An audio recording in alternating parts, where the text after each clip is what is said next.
Chase Briscoe!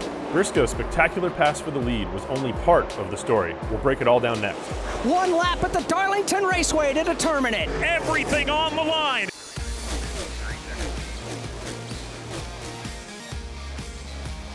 Welcome to a new episode of NASCAR Inside the Race, presented by Consumer Cellular. I'm Travis Peterson, crew chief of the 34 car. And I'm Drew Blickensderfer, crew chief of the 10. Well, Darlington regular season finale lived up to the hype, a lot of excitement, a new winner. Yeah, it was exciting. We probably thought a past winner might win the race. They didn't. Travis, we were next to each other on pit road. And on Monday, we're next to each other again to talk about it. Let's dive into what the 14 did to win the race. Yeah, that'll be a lot more fun than our nights, I'm sure. The 14 car didn't just do something crazy at the end to win the race. He made an amazing pass. We're going to dive into that, but he was up front all night long. Yeah, I think if people looked at the box score this morning, they thought, how did Chase Briscoe win this race? Not a car that's usually up front, contending for wins. But Chase had a great car. Qualified third, like you see, kind of stayed up front most of the day. And actually, after the first stage, him and Kyle Larson were the best two cars all night. Yeah, I mean, if you just look at this right here, right, we got a line at 10th, but he pretty much never is outside the top 5 for the entire race, and that's huge. So let's talk about that final lap pass, because that's really what we're here for. But we did want to highlight that he didn't just fluke win it by something crazy at the end. That's right. So we're going to start here with the one car staying out, because this sets up his dramatic pass. So right here, what do we say, 8 laps on tires? Yeah, 8 laps, and you see everybody come to pit road. Right here you see the one, Ross Chastain. He has to win to get into the playoffs. He's kind of fallen too far back in points, needs a win, 8 laps on tires, said, I'm going to gamble. Phil Surgeon and that group said, we're going to pull. This is our only opportunity to maybe get up front and steal a win here. And I think we were counting it earlier. You know, there's 12 cars he's behind. Even if you did rights, I don't know if you come out in the lead. That's a long way back. So go for broke, do what you got to do to win the race, because we saw earlier the 23 and 17 were going to settle between themselves on points if it weren't for an outside winner. Travis, we'll pick it up here at the choose. The one car, remember, stayed out. And the top lane's been dominant all night long. And what you see here, Ty Gibbs, way back in 4th or 5th, decides, I'll take the outside, go up behind the one car. He'll go to where he's going to follow the guy with old tires. All these guys that got tires are saying, we don't want to restart behind the one car. He's got 8 laps on his stuff. We feel we'll go by him. So it's a big shakeup of what lane people chose here later in the race. Yeah, if we back up here, this is very abnormal, right? We talk about the top being dominant, and then all of a sudden, 3 cars in a row choose the bottom. It's been flip-flopped all night long. That's right. The top lane gets such a better launch. That's why Ross took it, but nobody wants to take the spot behind him. So if we look forward now to the actual pass, Ross is in control on the restart. Ross is leading through turn 1, and this is where we're going to start off looking at it. One interesting thing here after I went back and watched this restart, right here where it stops. If Kyle Busch got a little bit better restart and was about right here, Chase Briscoe isn't going to be able to make the move that he makes. He's able to get high behind Ty Gibbs and get a huge run down the back stretch. Conversely, yeah, and so you're talking about that. In the 5 car, he has the opposite problem. Because the 54's here, the 5 can't go high. Everybody wants to be high off the top of 2. You build that run down the back stretch, there's more banking. Everybody just is faster up there, right? The 5 cannot unwind the wheel and get back to the gas because he has to guard against the 54, but the 14 does as we go forward. You see Chase Briscoe get almost to the wall and get a huge run down the back stretch. Right here, Kyle Larson's racing Ty Gibbs. Chase Briscoe takes the opportunity to go low. Yep, he sends it in there 3 wide, and I think there's a little bit of the 5 not trying to shove it in 3 wide on 2 guys who need a win right there, knowing that he's probably going to be the guy that gets used up. Yeah, it takes Kyle Larson's line away. Ross Chastain on the old tires is on the outside of him. Chase Briscoe has an opening to take the lead. Yeah, so we paused it right here because the move the 14 makes when he comes back from here, he's up here at the high line and he abruptly changes lanes and gets down here. I don't think the 5 or 54 were ready for it. I think they were worried about each other and coming off the corner and not trying to crash, and they lose so much speed that the 14 has this big move. The other thing I think is going on is the 5 and the 54 and the 1, they're decelerating. They're on the brakes. They're slowing down to try to make the corner to set themselves up for the best opportunity. So Chase comes so low, so fast on him. He has so much more speed, like you can see here. He almost clears the 5 getting in the corner. And then, like you said, Kyle Larson's racing for a championship, wants to win the points. He doesn't want to put himself in jeopardy. And it kind of, with the one car on the outside of him, pinches his corner to where he can't get a run off. That allows Chase to get that run off turn 4. And it really just showed, the one car on his old tires. He was trying to throw a Hail Mary, but even in control of the race, in the lead with 2 wide behind him, he's just not fast enough to go against these tires. In the premier lane, you would want to be at the top if you could right now, but the new tires are so much of an advantage, you can kind of go where they're not. So let's jump on board with the 14 car, watch it from his angle, because it's pretty exciting. There you see him get behind the 54 a little bit and run up high. You actually mentioned it right here. Let's stop this before we get too far. The 54 has a huge moment off the top of 2. We're going to zoom in on that right there. Watch his left rear and what happens as he comes off the corner and bounces. Huge bounce, big puff of smoke. Definitely hurts his momentum, or else he might have had a chance to go clear the 5 car. Yeah, these rub blocks underneath the car, Travis. He's probably rubbing those since it was white smoke. That's pretty common on low air pressure off turn 2 at Darlington. But that momentum, you see the 5 did not hit that. Gets a little bit better momentum down the backstretch, but the 54 did. So Ty either had to check out of the gas real quick because it shot him sideways, or if he did stay in the gas, his back tires were almost off the ground. Yep, so now he's dragging the 5 back. 14 gets his big run. And look how aggressive this move is.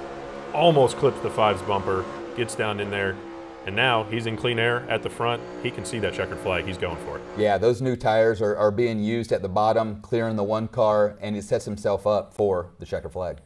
So I think at this point, we knew the 14 was in control, but there's another caution. Yeah. Sets up some more interesting pit strategy. We're going to jump to the 8 car now, because he's in 3rd after this thing goes forward for a little bit, and he's the first car to peel off. Yeah, the 8 car needs a win, just like that 1 did. He's doing the opposite this time. He's saying, if these guys behind me come down pit road, he's got his spotter, his crew chief, people talking to Kyle. He's looking out the mirror. And what Kyle didn't want to be the last one on old tires. So when he saw everybody behind him start peeling off, you can see him make the late move trying to get down. This yellow line doesn't really mean anything. That's a driver reference. Kyle has to get down before this orange box and before the line there on pit road, which he does easily, but you can see Ross Chastain's inside of him. The rule that NASCAR mandates is single file under yellow flag pit stops, so Ross has to give the position back a little bit, but Kyle, looking out of his mirror, didn't want to be the last car on old tires, so he wanted to make sure he gave himself a shot. Yeah, like you said, you see 1, 2, 3, 4 guys he's seeing come in his mirror. But it's also going to be interesting because there's another 1, 2, 3, 4 of them out here that do stay out.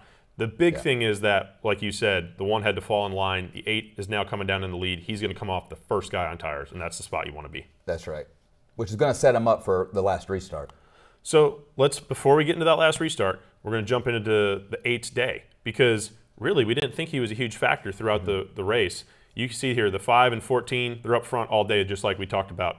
The 8 really does some different pit strategy through stage 3, but doesn't really become relevant till late. Yeah, I think Randall Burnett and Kyle Busch had an average day for them, and an average day wasn't going to get them into the playoffs, so they had to do something a little different. And what you see with the 8's pit strategy is he pits at a little different times than the rest of the field. He was good enough to stay on the lead lap, which they didn't have to have a concern about that, but he goes longer almost every stop, especially in the 3rd stage. He's kind of playing his race out a little differently than the 5 and the 14 and some of the guys in the top 15. Yeah, and unfortunately, up to this point, it's not really working for him. He's riding around 10th. He tries to go long. He's hoping for a longer run to the end. That caution comes out. It pins him. He hasn't used his tires to get back up through. But then he pits here when the other guys don't. They all pit here, and then he pits again late. Yeah. He said, you know what, the only way I'm going to get this done is to have fresh tires. And you can see it from lap 1 with the 8 car. They were on a little different strategy than most, trying to make some magic. They were running 12th, 15th, somewhere in that range. That's not good enough for them right now. So let's pick it up from this last restart. And we're going to start with the 14 car, and we'll jump back to the 8. So you highlighted it. We're closing in on the zone. And watch right here. Huge bump by Christopher Bell, Chase Briscoe's future teammate, that launches him. It almost looks, like you said, Travis, that he brake checks the field because his launch is so great compared to the 5 car. We talked about it earlier with Ross Chastain and everybody picking the top versus the bottom. The top launches better normally, but this is pretty extreme. And a lot of that comes from that push from the 20 car. Yeah, he's kind of slowly coming up in the zone. The 5's trying to creep on his door, just like everybody does at the restarts. And Chase does an amazing job. He takes this hit from the 20 and immediately mashes the gas, uses that inertia, gets out clear, and now really it's his race to win. Yeah, a little bit of that comes from the 41 being behind the 5. Teammates with Chase Briscoe doesn't really help Kyle Larson as much as the help that Chase got. For sure. And at this point, like you said, 14 in clean air, it's his race to lose. So let's go back on this, though, because now we want to talk about the 8 car. We were talking about how he becomes relevant. He's a long ways back. I think we talked about in the choose zone, he comes in 9th. And getting back to the beginning of this restart here, he is restarting 7th. The bottom line doesn't get a very good restart, but just want to make sure we circle him. The 8's way back here on those fresh tires. And the only way these fresh tires are going to work, Travis, like you know, he's got to get to 4th or 5th before they come off turn 2. He's got to clear some of these guys to get him some cleaner air. Yeah, so we'll watch him real quick from this angle, then we'll jump on board with him because it's pretty exciting. But he goes right to 3 wide immediately. He just keeps going lower. He said, I need clean air, I got the tires, and he just takes it. Unlike Daytona last week, you can use the entire racetrack, and he used most of it getting into turn 1. Yeah, no double line rule that's a problem here. So let's watch it from on board with Kyle here, because there's another interesting point right here. Like you said, Travis, the rule is you cannot change lanes until the start-finish line. Everybody sees the start-finish line right there. He cannot move out from behind Brad Keselowski until he passes that line. He's starting to shade there about a car length before. If we back it up just a little bit slower, he's right there, kind of center of his car at the headlight. You can start seeing him creep down, but he doesn't do it, and he goes for it. I mean, it's gray, but he gets away with it for sure. And we go forward, and he's in the spot he needs to be. Yeah, he needs to make moves. He needs to go where they're not. That's why he chose the bottom, to move up rows. Not only that, but to get to the bottom, to be able to get inside these guys. New tires are a huge advantage on restarts, so you can go where they're not for about 5 or 6 laps, and he uses it to that advantage for sure. Yeah, we're going to watch it at fast forward like we did the red tires at Richmond, because that's what new tires at Darlington feel like. That's right. They're really good for 4 or 5 laps, and he takes advantage of that and gets to 2nd place in those 4 or 5 laps fairly easily. Yeah, Kyle Larson, one of the best cars all day. I mean, he just drove by him like he was standing still. Gets up here, a little bit more struggle with the 20. You can see that, you know, the tires are starting to equalize, and that's what happens here is Briscoe with the clean air, 8 car now in position with the tires. We're going to have to look at what happens in the final few laps. Yeah, Briscoe used those first 4 or 5 laps to get far enough away, and then what really happens is with 10 to go, 5 to go, Briscoe hits his marks perfectly. Yep, so we're going to jump all the way in. We saw, you know, final 10, 15 laps, 8 cars trying to run him down. He starts to close the gap, and now it gets to the point where he's going to fight dirty air and chase down the 14 car. Yeah, 10, 15 laps, the tires are starting to equalize a little bit. Kyle Busch isn't making the moves on the bottom like he was early in the run. He needs to go to the premier lane, which is up against the wall. The problem with that is you're 3 or 4 car lengths behind Chase Briscoe, who's in that same lane, and it's really difficult. 2 laps on tires older for Chase Briscoe, but clean air. They kind of offset each other. The 8 was making the bottom work, and you could see every time he was closing a 10th or 2 in 3 and 4. The problem was he just didn't have the lane versatility in 1 and 2 to do anything different. Yeah. Here we take the white. You're going to see when they go in the corner, the 14's been doing this all night long. He goes in there, he dives it to the bottom. The 8 car tries to follow him. He just can't get the run off that he needs to get close enough, because really at this point, we've talked about it. Guys have made moves from here. His teammate, all that controversy, made a move from this far back. Kyle does not dive it in there. He goes for it. Briscoe drives it in deep, but he just doesn't get close enough. Yeah, Kyle needs to be 1 or 2 car lengths closer. So this move right here where you drive in super deep on the bottom and at least get next to Chase, and he's not able to do it. And Chase doesn't hit the wall like he did the previous lap going through 3 and 4. Super clean through there and comes home with a win. There it is. Huge win for Stewart-Haas Racing, your organization. Yeah, Travis, that was great for Stewart-Haas Racing and Chase Briscoe to punch their ticket to the playoffs. But in other news, we had 2 regular season champs. We'll explain that next.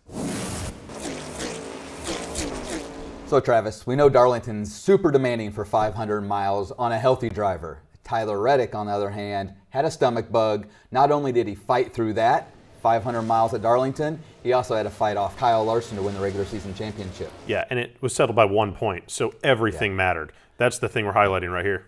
Yeah, you see 3 drivers right here. All 3 of them are super important in the play of this championship. That 1 point that Tyler Reddick beat Kyle Larson by, Chase Elliott had a hand in that. Yeah, so let's go jump on and watch that pass. This is 5 laps to go in the race. The 45 is actually catching the 9, and we saw it was only a 1 point margin on that last indicator. So if it was a tiebreaker, the 5 wins the tiebreaker based on his number of wins in the season. Yeah, crew chief Billy Scott, spotter Nick Payne, I'm sure they're telling Reddick, you need 1 more spot. Reddick gets that spot from him, and that's enough to win the regular season championship. He gets that run down the hill. He's going to get the 9 car. like you said, 4 or 5 laps to go in the race, that 1 point is what settled it for him. Yeah, we've seen Tyler Reddick's owner, on his flu game do magical things. And I think Reddick at the end of this race was doing the same thing. He's been sick, and you see him falling back throughout the race and not having a good day. And all of a sudden there at the end, he pulls it together when it counts. Yeah, so speaking of that flu game, here's what they had to do on pit road. I was joking earlier watching the clip. It looks like me and you at our house when we're sick. You're going in your medicine cabinet, you're grabbing saltine crackers, you're doing everything you can just to try to feel a little bit better. And what you see here, Travis, is probably the trainer for 2311. Atrium Health is there to help them say, this is what you need to give him, put in his water bottle, hand him these kind of this medication to try to settle his stomach to get him through the day. So it was definitely a team effort to get this championship. And not only was there adversity on the track and him being sick and that being part of the problem, he couldn't even get the pills. They talked about it over the radio. He got a hold of the Tums, I think it was, were okay, but then they had to go to this water bottle, shake it up, and put all the medicine in it just so he could actually get some of the meds. Yeah, Tyler battled through a lot. They were trying to help him out every pit stop. You saw the car keep fading. And during the race, I wasn't realizing what was going on. I thought his car must have had a problem until afterwards. And then I went back and watched and saw he was actually physically not feeling great. So we looked at the regular season points total. Tyler Reddick battles through all that, wins the Drivers' Championship for the regular season. Yeah. But that wasn't the only story. There's an Owners' Championship. We're going to look at that right here. Kyle Larson actually wins that one by a decent margin because what we all forgot is he missed running the Indy 500. He didn't go to the Coke 600, didn't get those points. So he did not get those points, but his team did. That's right. Rick Hendrick, Cliff Daniels, everybody in that 5 car, they collected points all year long. Kyle Larson took one of those races off since he didn't start the race. So I'm sure Mr. Hendrick, everybody over at Hendrick Motorsports Groups are taking great pride in winning that regular season Owners Championship. And honestly, that's what pays all the money at the end of the year. We celebrate the driver, they get all the glory, but the owners' points, that's where NASCAR pays out for the money fund at the end of the season. We talk about the Owners' Championship being what pays. You think Justin Allgaier's on the phone with Rick right now? He probably is. There might be a Tahoe or something waiting in his driveway if they can seal the deal. All right, that sets the stage for the first round of the playoffs. We're going to dive into that next. Hey race fans, Corey LaJoy here. Join Ryan Flores and myself for Stacking Pennies each week. I'll break down my race and explain what happened right out of my windshield. Plus, we award the Dogs of the Week for the best pit crews and go in-depth on all the money stops, pit road mistakes, and penalties. And we've got a ton of guests. We have SVG stopping by. We had Ricky Stenhouse after he punched Kyle Busch in the face. We've had Bubba. We've had all sorts of guys in here in the Nonsense Garage, so you do not want to miss it. Check us out on Sirius XM Channel 90, YouTube, or wherever you find your podcasts. Each and every week, Stacking Pennies. That's what's up. I'm Ryan Flores. Join Kim Kuhn and myself each and every week right here at Around the Track. Whether you are going to the racetrack or watching from home, we get you ready for all things national and regional level. And we'll tell you who and what to watch for each week. Plus, we get you ready for the weekend at the racetrack, and Erica will help you place your bets to win some easy money. Be sure to check out Around the Track every Wednesday on NASCAR's YouTube channel. All right, Drew, well, the playoff field's finally set. The thing is, we had a couple guys jump in, a couple guys didn't make it. The bubble's all we've talked about. Let's talk about the final few guys who actually made it in. Yeah, Travis, you see here the cut line right there. We thought 3 were going to make it in on points probably going into the weekend, and we thought Chris Buescher and Bubba Wallace were going to battle for that final cut line. But lo and behold, Chase Briscoe kind of steals the show from him, moves that down to where only 2 get in on points. Martin Truex with the early wreck. Had a decent cushion going into the weekend. All of a sudden, that got knocked down, and he just barely squeaked by. Yeah, for a few weeks now, we've talked about the bubble being the 1 and the 23, then the 23 and the 17. Well, here, every time we've teased it, now it jumped up 1 more notch. And Martin Truex only made it in by 6. A couple weeks ago, he was 70-some points to the good. We talked about he had a catastrophic day. Well, lap 2, that's what happened. Exactly, and he got a little lucky because Chris Buescher, I think we all decided, was probably going to get stage points throughout this race. His teammate won the previous race at Darlington. The unfortunate thing for that 17 car was they ran around 10th to 12th all day, not getting enough stage points. He got 1 in the first stage. If he would have been able to get a few more stage points, that would have put a lot of pressure on that 19. Yeah, when he only had 1 after the end of stage 2, that's when Truex was locked in. It kind of became between him and Ty Gibbs, who thought it was going to be fine. He was third up on one of those restarts we watched earlier, but then he got in one of those wrecks, and man, if he didn't make minimum speed and he lost a couple more spots, he didn't get the 9 stage points he had, he would have been battling a lot tighter than that 12 with Chris Buescher. Look at this bubble. 26 races in. Any race, stage points, any race, another spot or two, really would have shook this up. Yeah, you think about all the times you could have scored more points, whether it be a speedway, a road course, an oval, where you could have made a different decision on a late race restart and get 3 or 4 points here in a spot that you didn't really think mattered 10 or 12 weeks ago, and it comes down to this every single year. Yep, and that sets the field.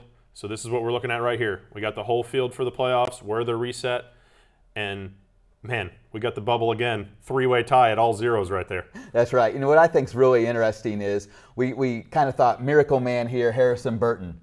All of a sudden, he goes from the bottom of the list in points and everything. And a win last week at Daytona, all of a sudden, he jumped over Martin Truex and Ty Gibbs, who have had great years. Haven't had that win, though. So Harrison's put himself in an opportunity to go out here and maybe make some noise in the next few weeks. Yeah, we saw on the other graphic earlier in the show, he has like 300 and some points. A bunch of these guys in this field have double that. Yes. But right now, none of that matters. That's right. New season begins next week. That's right. You see how tight it is. You know, obviously Kyle Larson, Christopher Bell, Tyler Reddick have a little bit of an advantage up here, but there's so much movement that can happen, and it's going to happen, you know, lap to lap when we head to Atlanta. Well, Drew, you mentioned Atlanta coming up. Going to be chaos of a speedway. Fords are strong at the bottom of the cut line. And the guy only one to the good who won that race in an amazing photo finish. Going to be a lot to tune into on Sunday. The Cup Series, first race of the playoffs, Sunday at 3 p.m. Eastern on USA.